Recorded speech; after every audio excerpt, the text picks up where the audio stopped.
What was supposed to be a family gathering after a funeral allegedly turned into another nightmare. A family had already spent the day grieving one loved one, but later that night, inside an apartment in Birmingham, Alabama, an argument reportedly broke out between sisters. Minutes later, someone allegedly walked back toward the apartment door and fired 10 shots through it, even though multiple family members were still inside. By the time it was over, 2 men were dead, 1 woman was wounded, and a 35-year-old woman named Jasmine Allen was behind bars, accused of capital murder. But in court, her attorney argued one thing: was this intentional murder or reckless murder? What started as a family gathering after a funeral allegedly ended in another devastating tragedy. On Saturday, December 6th, family members had gathered at an apartment in the Tuxedo Terrace area of Ensley, Birmingham.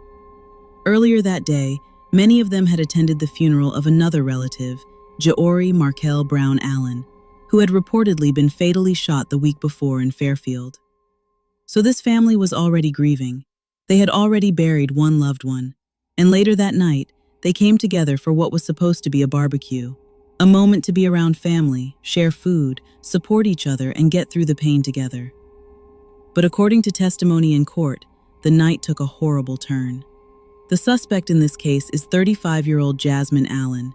She is accused of killing her great-uncle, 76-year-old Carlton Rufus Allen, and her uncle, 43-year-old Sonny Arrington, who was a husband and father of 7.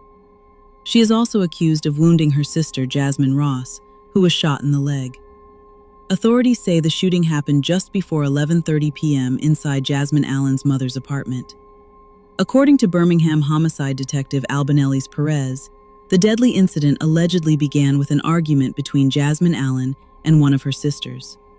The argument was reportedly about Jasmine Allen being disrespectful toward her mother. Family members allegedly did not want her present at the apartment because of that disrespect. At some point during the gathering, witnesses said Jasmine Allen got into a physical altercation with another sister.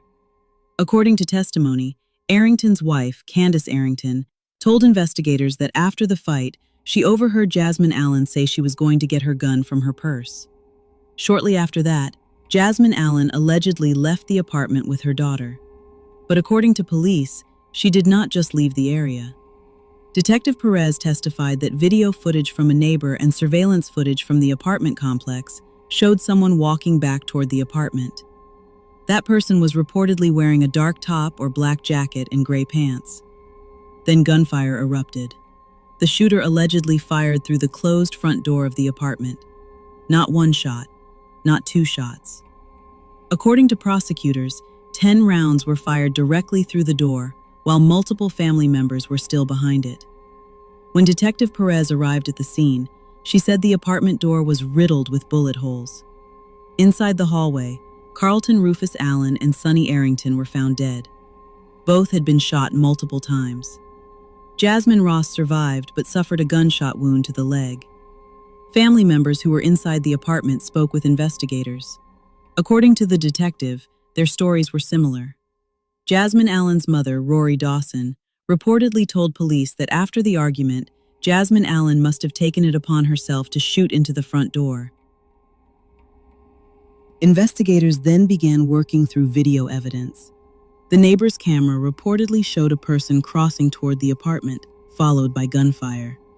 Another surveillance camera from the complex showed what appeared to be a woman walking toward the apartment in a black jacket and gray pants. Another angle allegedly captured that person in front of the apartment as shots were heard before the person ran away. Police also learned that Jasmine Allen had originally arrived at the apartment by lift. After the shooting, witnesses and video allegedly showed her leaving in a burgundy van driven by her son's girlfriend. Investigators were reportedly able to zoom in on the van's license plate, which led them to Jasmine Allen's home in Bessemer. She was taken into custody within 2 hours of the shooting. During a search of her home, police said they found gray pants in her room that matched the pants seen in the footage. They also found a black jacket that matched what the person in the video appeared to be wearing. Police also recovered 9mm ammunition, which they said was the same brand as the shell casings found at the scene.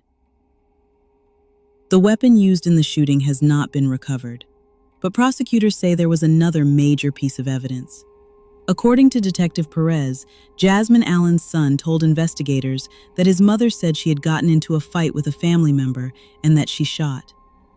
In closing arguments, Deputy District Attorney Nick Taggart said Jasmine Allen allegedly called her son afterward and said, "I shot family."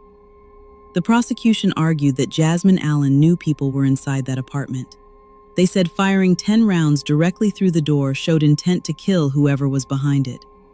Taggart said the state did not have to prove that Jasmine Allen intended to kill one specific named person.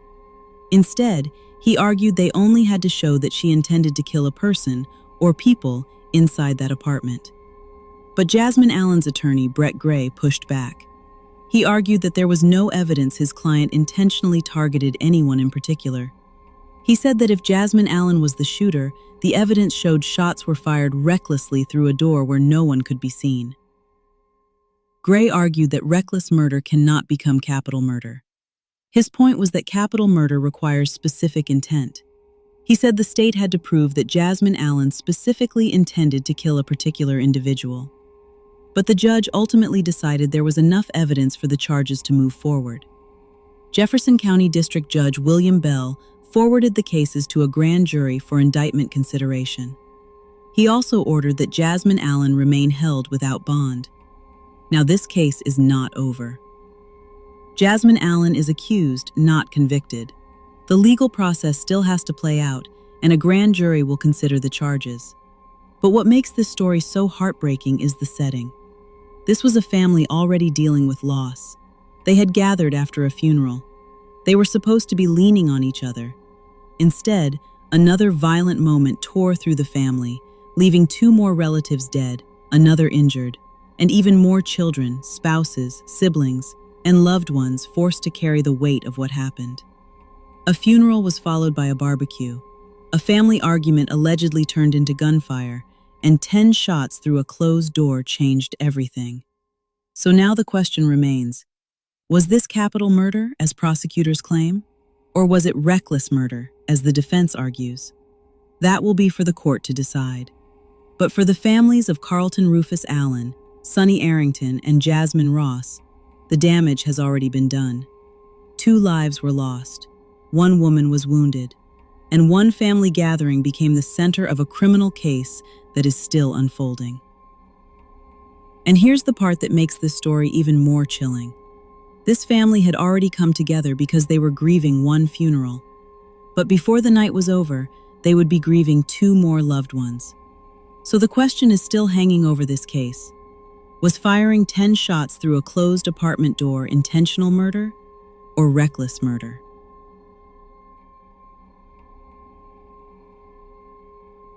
Jasmine Allen is charged with shooting and killing 2 men and hurting another woman at that family gathering Saturday night in Ensley. Your reporter Bria Chapman is live after talking to someone who knows the family about what happened. Bria?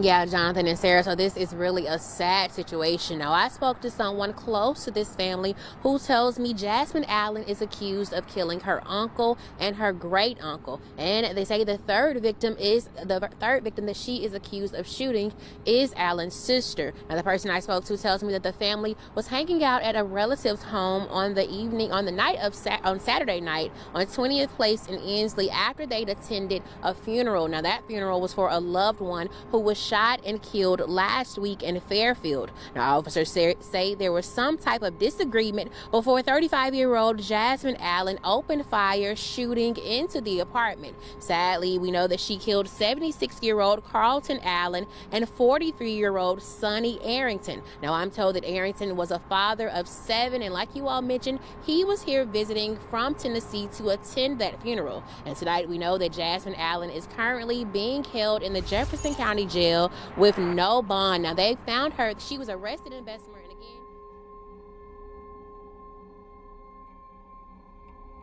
Drop your thoughts in the comments. This is Storytime, real stories only.